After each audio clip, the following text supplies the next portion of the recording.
Hey there, I'm Eric Gall, family coach for families who want to support their loved ones to grow and become more independent and build an awesome, ordinary life.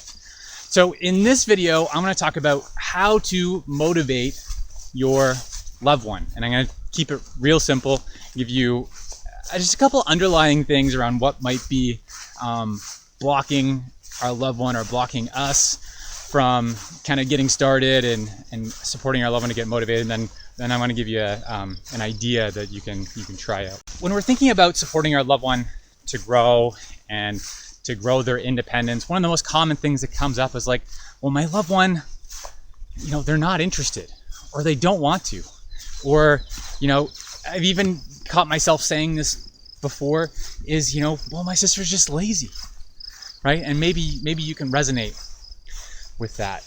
But over time, and through my experience of living with my sister and helping her to grow and get the opportunities to grow and become more independent, build more self-reliance, is that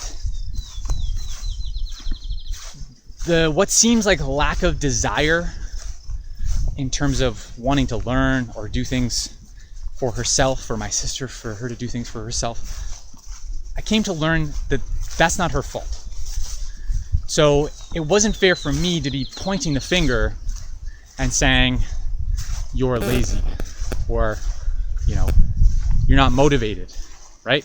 It's not her fault. And that was a really key thing for me to learn and to understand, because my sister had learned that she wasn't capable because there had been low expectations placed on her and what she was able to do. She had learned that other people were just going to do things for her, right? So she had this, in psychology, what is called as learned helplessness, right? So she had learned to be helpless, and that's not her fault. It's not her fault. It's not your loved one's fault. We need to understand that. So we can't point the finger, and we can't externalize our frustration, because that's just not helpful, and it's also not our loved one's fault. So we need to take some ownership of that, right? We need to understand that what's our accountability, what's our self-accountability, and this is the, what I call the inner work that we need to do as caregivers. So I go deeper on that with families in the new independence course that I've created, and I'll talk more about that in another video. But we just need to have that understanding that it's not our loved one's fault. Okay, so once we have that understanding, just one tip on how do you engage your loved ones so that they're interested or they're motivated? Well, one way is to find a win-win. Okay, so what do I mean by a win-win?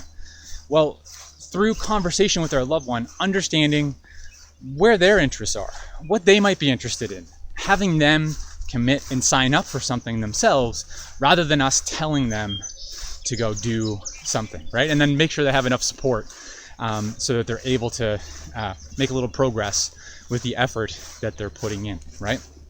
So finding a win-win, having a conversation with our loved one to understand how they might be interested in helping out around the home. If they don't have any ideas, maybe you can come up with a couple of ideas together and allow your loved one to choose.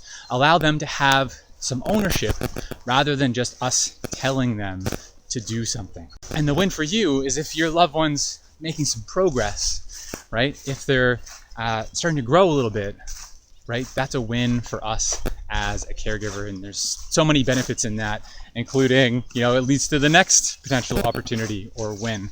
And it might give us some more time back in our day, right? So find that win-win, help your loved one come up with the idea and own it. And I want you to scroll down. Let me know if these ideas are helpful, or if any of these insights are helpful for you, if they've helped shift your thinking, what's coming up for you, what questions are coming up for you. Scroll down, leave me a comment, and together, let's take a small step forward.